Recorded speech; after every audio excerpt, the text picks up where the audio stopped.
जिनका नाम नहीं है कृपया मंच से नीचे चले जाए। जिनका नाम नहीं है कृपया मंच से नीचे चले जाए। जिनका नाम है वही मंच पर है, मंच को खाली कर दे।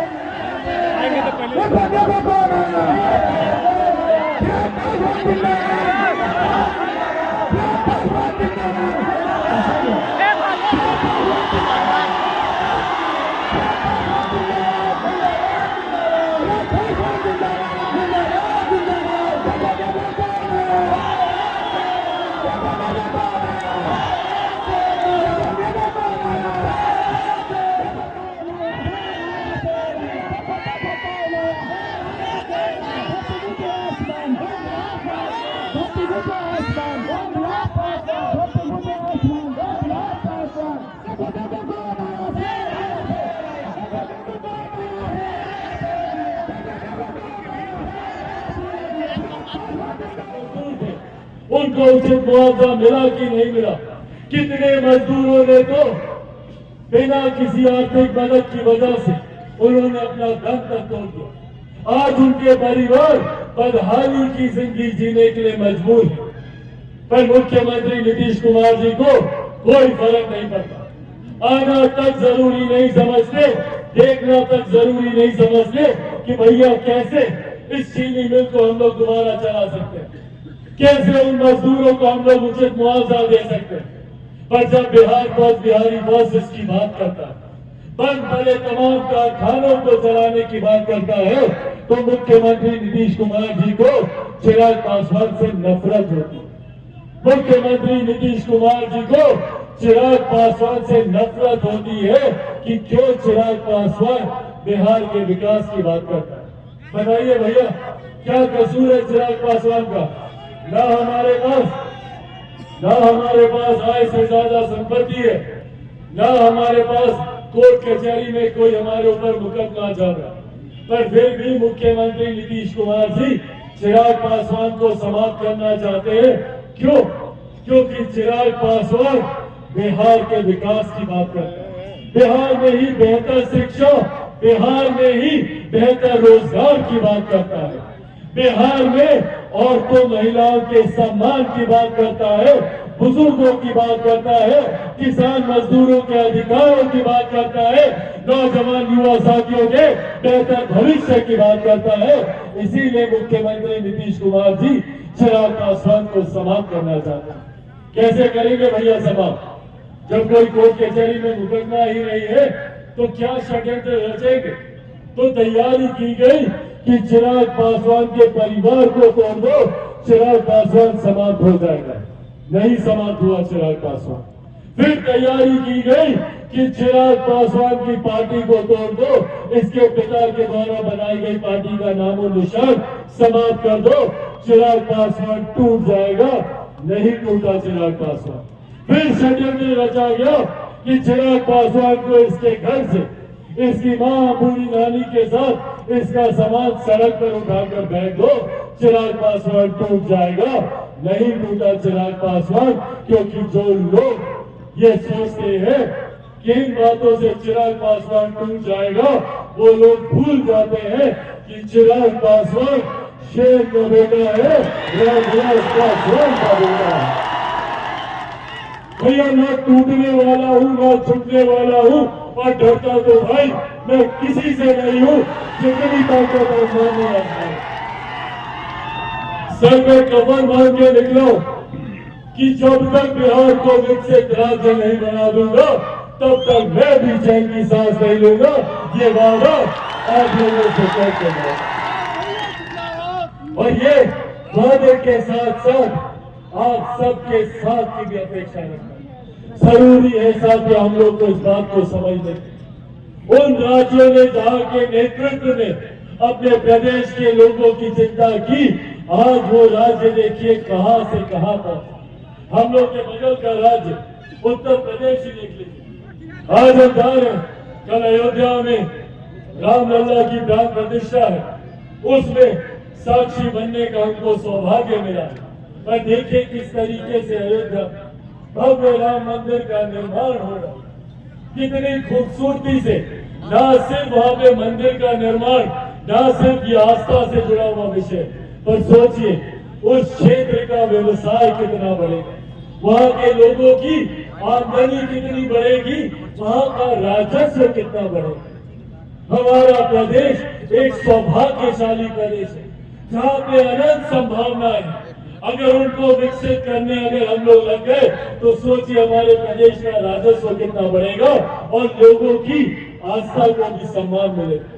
वैशाली में भगवान महावीर की जन्मस्थली हो या लछवाड़ हो, या पटना साहिब में गुरु गोविंद सिंह जी की धरती हो, या गौतम बुद्ध की धरती गया हो, या मेरी माता सीता की जन्मस्थली सीतामढ़ी। अगर अयोध्या में इतने बड़े भव्य राम मंदिर का निर्माण हो सकता है तो क्यों नहीं सीतामढ़ी में मेरी माता सीता का उतना ही भव्य मंदिर का निर्माण किया जाए। आज विनीता जी के रूप में नारी शक्ति हमारी पार्टी के साथ जुड़ रही है और इनके साथ हजारों की संख्या में यहाँ पे महिलाएं लोक जनशक्ति पार्टी रामविलास के साथ जुड़ रही है। पर जो नारी शक्ति का रूप है, जो नारी शक्ति जो ममता का प्रतीक है, माता सीता, अगर उनका भी उतना ही भव्य मंदिर का निर्माण होता है तो एक तरफ जहां हम लोग की आस्था को सम्मान मिलेगा, वहीं दूसरी तरफ सोचिए उस क्षेत्र का व्यवसाय कितना बढ़ेगा, उस क्षेत्र का राजस्व कितना बढ़ेगा। इस दिशा में हम लोग को काम करने की जरूरत है। आज बिहार फर्स्ट, बिहारी फर्स्ट इसी सोच के साथ आगे बढ़ने का काम करता है, जहाँ हम लोग चाहते हैं कि अपने ही गांव, अपनी ही पंचायत में हम लोग को रोजगार के अवसर मिले, जहाँ बेहतर शिक्षा, बेहतर तालीम हासिल करने के लिए हम लोग को अपना गांव घर छोड़कर न जाना पड़े। अपने ही क्षेत्र में हम लोग को बेहतर से बेहतर medical college, engineering college, business school हम लोग को वहां पर मिले, ये व्यवस्था करने की बात बिहार फर्स्ट, बिहारी फर्स्ट करता है। और इसी सोच के साथ लोक जनशक्ति पार्टी रामविलास आगे बढ़ने का काम कर रहे हैं। पर मैं जानता हूं कि अकेले चिराग पासवान से बिहार फर्स्ट, बिहारी फर्स्ट को धरातल पर उतारना संभव नहीं है। ऐसे में मुझे जरूरत है आप सबके साथ की, आप सबके सहयोग। आप सबको चिराग पासवान बनकर गांव गांव जाकर, घर घर जाकर बिहार फर्स्ट और बिहारी फर्स्ट के बारे में बताना होगा। बोलिए, भरेंगे चिराग पासवान? दोनों हाथ उठाकर बताए, भरेंगे चिराग पासवान? भरेंगे चिराग पासवान? भरेंगे चिराग पासवान? भरेंगे चिराग पासवान? साथियों, बस आप लोग अपना साथ दें, बदले में आप लोग को विकसित बिहार बनाकर दूंगा, ये वादा मैं आप लोगों से करके जाता हूँ। और आज जब यहाँ आप लोगों के बीच आया हूँ, आपकी जितनी भी मांगे हैं चीनी मिल को लेकर, इसको भी हम लोगों ने बिहार फर्स्ट, बिहारी फर्स्ट में जोड़ने का काम किया। ये वादा आप लोगों से करके जाता हूँ कि जिस दिन बिहार में बिहार फर्स्ट, बिहारी फर्स्ट की सरकार होगी, उस दिन इन तमाम मांगों को पूरा किया जाएगा। ये चिराग पासवान का वादा है आप लोगों को। साथियों, आज इस कड़कड़ाती ठंड में, और सही मायनों में आज बहुत ठंडा है भैया। आज हम भी जब आ रहे थे तो हमको भी ठंडा मंच पे बैठे बैठे भी लग रहा था, और उसके बावजूद आप सब लोग इतनी भारी संख्या में यहाँ पर आए। मेरी माताएं बहनें यहाँ पर मुझे आशीर्वाद देने यहाँ पर आए, और आज जिस मिलन समारोह के हम लोग यहाँ पर एकत्रित हुए, पहले मैं चाहूंगा कि एक बार जोरदार ताली से आप लोग विनीता विजय जी का स्वागत करें। इन्होंने अथक परिश्रम से हमेशा अपने क्षेत्र, अपने प्रदेश को आगे बढ़ाने की इन्होंने सोच रखी। निरंतर ये मेरे नेता आदरणीय रामविलास पासवान जी के संपर्क में रही, अपने क्षेत्र से जुड़ी हुई समस्याओं को लेकर। भले ये सत्ता में हो नहीं है, पर दिन रात ये प्रयास में रही कि कैसे अपने माध्यम से ये अपने क्षेत्र के लोगों को ज्यादा से ज्यादा सुविधाएं दे पाए, कैसे उनके हक।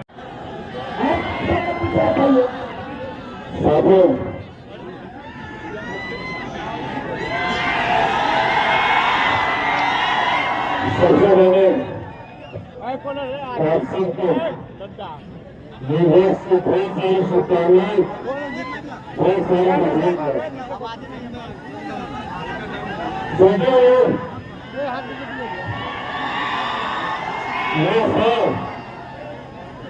हम सबके लिए एक महत्वपूर्ण स्थान है। माइक वालों को बड़े इंको कम करेंगे, इको कम करे इसका, बोले इसका इको कम करो।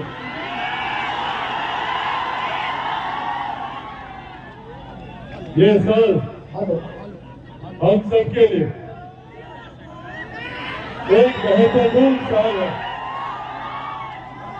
इस साल के महत्व को हम सबको समझना जरूरी है। एक करके ना जाने हम सबने कितने ऐसे साल बर्बाद किए, जिसका परिणाम है कि आजादी के 75 साल के बाद आज भी हम लोगों को सुनने को मिलता है कि भैया बिहार पिछड़ा है, बिहार पिछड़ा है, बिहार पिछड़ा। ये सवाल हम लोग को अपने से पूछने की जरूरत है कि बिहार कब तक पिछड़ा रहेगा और क्या कारण है और कौन लोग जिम्मेदार हैं जिनकी वजह से आज तक बिहार एक विकसित राज्य नहीं बन पाया। देश एक साथ आजाद हुआ, देश के तमाम राज्य एक साथ आजाद हुए, तो क्या कारण है कि कहीं दिल्ली मुंबई जैसे चमचमाते शहर बने और कहीं हमारा बिहार प्रदेश बना जो आज भी पिछड़ेपन की गाथा सुनाता। आज भी पलायन सबसे ज्यादा सिर्फ और सिर्फ हमारे प्रदेश से होता। बिहार के युवाओं को दूसरे प्रदेश जाना पड़ता है शिक्षा के लिए, रोजगार के लिए। यहाँ भारी संख्या में महिलाएं मौजूद है। बताइए चाची, बच्चा लोग जाता है ना दूसरा प्रदेश, जाता है कि नहीं? शिक्षा के लिए जाएगा, रोजगार के लिए जाएगा, और अफसोस की बात यह कि उस प्रदेश में जाकर वहां पर उसे अपमानित किया जाता। बिहारी युवाओं पर लाठियां चलाई जाती हैं और इस बिहारी शब्द तक को गाली बनाने का काम किया गया। आज दूसरे प्रदेशों में जब हमारे बच्चे जाते हैं तो उन्हें एक बिहारी कहकर उन्हें गाली दी जाती है। ये बिहारी शब्द जो हमारी पहचान है, हमारा स्वाभिमान है, हमारा अभिमान है, इस शब्द को गाली बनाने का काम किसने किया, ये जवाबदेही तय करने का समय। जो जरूरत पड़ती है आज भी हमारी महिलाओं को, बुजुर्गों को, दिल्ली में जाते हैं एम्स के सामने लाइन लगाकर खड़े रहते हैं डॉक्टर से मुलाकात करने की। जो ये व्यवस्था हमारे बिहार प्रदेश में नहीं होती, क्यों बिहार में बेहतर अस्पताल नहीं खुलते? पर बिहार में भैया अस्पताल तब बेहतर खुलेंगे जब बिहार के नेता अपना इलाज बिहार में कराएंगे। जितने पूर्व मुख्यमंत्री हैं वो देश विदेश जाएंगे अपना इलाज कराने, और तो और मेरे खुद के मुख्यमंत्री आदरणीय नीतीश कुमार जी मोतियाबिंद का ऑपरेशन कराने 1000 किलोमीटर की चार्टर फ्लाइट लेकर दिल्ली जाते हैं मोतियाबिंद को ऑपरेशन कराने। क्यों? क्योंकि मुख्यमंत्री डरते हैं। उन्हें पता है भैया कि अगर बिहार में उन्होंने मोतियाबिंद को ऑपरेशन कराया तो संभवतः उनको अपनी आंखें निकलवानी पड़ेंगी। याद है ना, इसी मुजफ्फरपुर की घटना है वो। याद है किस तरीके से 1 दर्जन से ज्यादा लोगों की आंखें निकालनी पड़ी। क्यों? क्योंकि वो मोतियाबिंद को ऑपरेशन कराने गए। ऑपरेशन कराना था बाईं आंख में, कर दिया गया दाईं आंख में। ऐसी हालत कर दी गई कि उनको अपनी आंखें तक निकलवानी पड़ी। ये है बिहार की स्वास्थ्य व्यवस्था, और हम लोग दशकों से देखते आ रहे हैं इसी व्यवस्था को, दशकों से देखते आ रहे। न जाने पिछली कितनी पीढ़ियों ने अपना पूरा जीवन समर्पित कर दिया एक विकसित बिहार की सोच में, उसके निर्माण में मेरे खुद के नेता, मेरे पिता आदरणीय रामविलास पासवान जी ने अपने जीवन के अंतिम क्षण तक वो इसी दिशा में प्रयासरत रहे कि कैसे अपने देश, अपने प्रदेश के लोगों को विकास की राह से जोड़ा जाए। मेरे नेता संभवतः आज जीवित होते अगर वो अपने जीवन के अंतिम दौर में अपने स्वास्थ्य की चिंता कर रहे होते। जब उनका स्वास्थ्य बिगड़ रहा था तो उनको इस बात की चिंता नहीं थी कि उनको अस्पताल जाना, उनको चिंता इस बात की थी कि कोरोना के समय में, लॉकडाउन में जो लोग हजारों किलोमीटर की पैदल यात्रा करके अपने प्रदेश, अपने गांव जा रहे हैं, उन लोगों को 2 वक्त की रोटी कैसे मिलेगी। दिन रात अपने स्वास्थ्य की चिंता ना करते हुए उन लोगों के राशन की चिंता वो कर रहे हैं। और मुझे खुशी और मुझे गर्व होता कि मेरी रगों में एक ऐसे नेता का खून है जिन्होंने एक ऐसी योजना का निर्माण किया जो उनके जाने के बाद भी आज लगभग 3 साल हो गए उनको गए। उनके जाने के 3 साल के बाद आज भी वो योजना प्रधानमंत्री गरीब जन कल्याण अन्न योजना के माध्यम से आज भी देश में 81 करोड़ लोगों को मुफ्त में राशन दिया जा रहा है। ये सोच आदरणीय रामविलास पासवान जी की।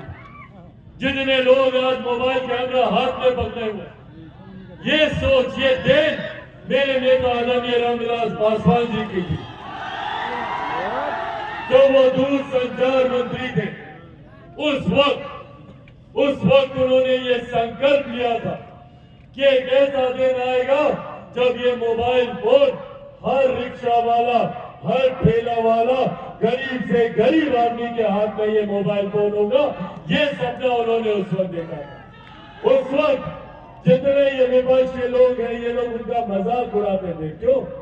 क्योंकि भैया उन दिनों में इनकमिंग जो फोन आता था उसको भी उठाने का पैसा लगता था। 16 रुपए, 18 रुपए उस वक्त पैसा लगता था फोन उठाने का। उस वक्त मेरे नेता ने कहा था कि एक दिन ऐसा आएगा जब बैगन के भाव मोबाइल फोन बिकेगा, और आज उनका सपना सच हुआ। ये देश मेरे नेता आदरणीय रामविलास पासवान। ये बातें आज आप लोगों के सामने साझा करने का एकमात्र उद्देश्य, एकमात्र लक्ष्य। जरूरत है हम लोग को इस बात को समझने की इसकी सही मायनों में कौन हमारे लिए कार्य करता है, कौन हमारे लिए चिंता करता है। ये पहचान करना हम लोग को जरूरी है कि कौन लोग सिर्फ जात पात धर्म मजहब की राजनीति में हम लोग को उलझाकर अपनी राजनीतिक रोटियां सेकने का प्रयास करते हैं, और कौन लोग सही मायनों में दिल से हम लोगों को आगे बढ़ाने की बात करते हैं, बिहार को फर्स्ट बनाने की बात करते हैं, बिहारियों को फर्स्ट बनाने की बात करते हैं। ये सोच हम लोगों को अपने अंदर लाने की जरूरत है। आज जो लोग बिहार में सरकार में बैठे हुए भैया, किस मुंह से बोलते हैं ये लोग बिहार के विकास की बात। इन लोगों को बिहार की जनता ने दशकों दशक का समय दिया है। आजादी के बाद से इन्हीं लोगों की सरकार है भैया बिहार में। आज जो महागठबंधन के लोग हैं, जिसमें कांग्रेस है, राष्ट्रीय जनता दल है, जनता दल यूनाइटेड है, यही लोग तो बिहार की सरकार में सत्ता में रहे। आजादी के बाद लंबे समय तक कांग्रेस सत्ता में रही, उसके बाद लगभग 1.5 दशक तक राष्ट्रीय जनता दल का हम लोगों ने शासन देखा, और अब लगभग पिछले 2 दशक से 20 साल से हम लोग मौजूदा मुख्यमंत्री नीतीश कुमार जी का शासन देख रहे हैं। बताइए क्या किया इन लोगों ने इतने सालों में, क्या व्यवस्था दी हमारे बिहार को। आज भी मेरे बच्चों को पढ़ने के लिए कोटा जाना पड़ता है। कोटा में पढ़ने वाला बिहारी, पढ़ाने वाला बिहारी, अधिकांश शैक्षिक संस्थानों के मालिक वहां पे बिहारी, पर व्यवस्था राजस्थानी। क्यों ये व्यवस्था बिहार में नहीं हो सकती? क्यों पटना में, मुजफ्फरपुर में, भागलपुर में ऐसे एजुकेशनल हब नहीं खुल सकते? क्यों बेहतर शैक्षिक संस्थान नहीं खुल सकते? भाई बिहार वो धरती है जिसमें दशकों से, सदियों से शिक्षा को लेकर गर्व करने का काम किया। आज मुझे भी गर्व होता है जब दुनिया भर के राष्ट्राध्यक्ष भारत आते हैं G20 समिट के लिए, तो उस वक्त मां मुहिम के द्वारा जो भोज आयोजित किया जाता है, उस भोज में प्रधानमंत्री उसके पीछे तस्वीर में नालंदा यूनिवर्सिटी की तस्वीर लगाते हैं। सोचिए, ये बिहार का इतिहास रहा। जब हम लोग नालंदा यूनिवर्सिटी पर हम लोग गर्व करते थे, फख्र करते थे, पर आज बिहार में शिक्षा के हालात देख लीजिए। बताइए मेरे युवा साथी, कितने सालों में आप लोग का डिग्री का कोर्स पूरा होता है? 5 साल। कितना साल? 5 साल। 3 साल का डिग्री का कोर्स 5, 6 साल तक पूरा नहीं होता है। ये बिहार में शिक्षा व्यवस्था बना दी गई। इसीलिए साथियों, याद करने आया हूं आज आप लोगों से। जरूरत है हम लोगों को इस बात को पहचानने की कि कौन दुख सुख में हमारे साथ खड़ा है और कौन से जात पात की राजनीति करता है। आज मुख्यमंत्री नीतीश कुमार जी के पास इतनी फुर्सत नहीं है कि दुख की घड़ी में हमारे साथ खड़े हो। एक अपराधी घटना हमको बता दीजिए, एक हत्या कोई ऐसी बता दीजिए जहां पे मुख्यमंत्री नीतीश कुमार जी गए हो, पीड़ित परिवार से उन्होंने मिलना जरूरी समझा। आए दिन बिहार में हत्याएं, लूट मार, अपहरण, डकैती जैसी घटनाएं हो रही है। मुख्यमंत्री को इससे कोई फर्क नहीं पड़ता। हमारी बच्चों की इज्जत आबरू लूट कर उन्हें नदी नाले में फेंक दिया जाता है। मेरे मुख्यमंत्री को इस बात से फर्क नहीं पड़ता। जहरीली शराब पीने से आए दिन बिहार में हत्याएं हो रही है, पर मेरे मुख्यमंत्री को इस बात से फर्क नहीं पड़ता। तो जब मुख्यमंत्री जी को हमारे अच्छे बुरे भले से फर्क ही नहीं पड़ता, तो उनके होने या ना होने से हमें भी कोई फर्क नहीं पड़ता। ये हम लोग को लेने की जरूरत है। आज बताइए, यहाँ पे चीनी मिल का मामला चल रहा है कि नहीं चल रहा? लंबे समय से कितनी बार आए मुख्यमंत्री यहाँ पर उसको हल करने के लिए?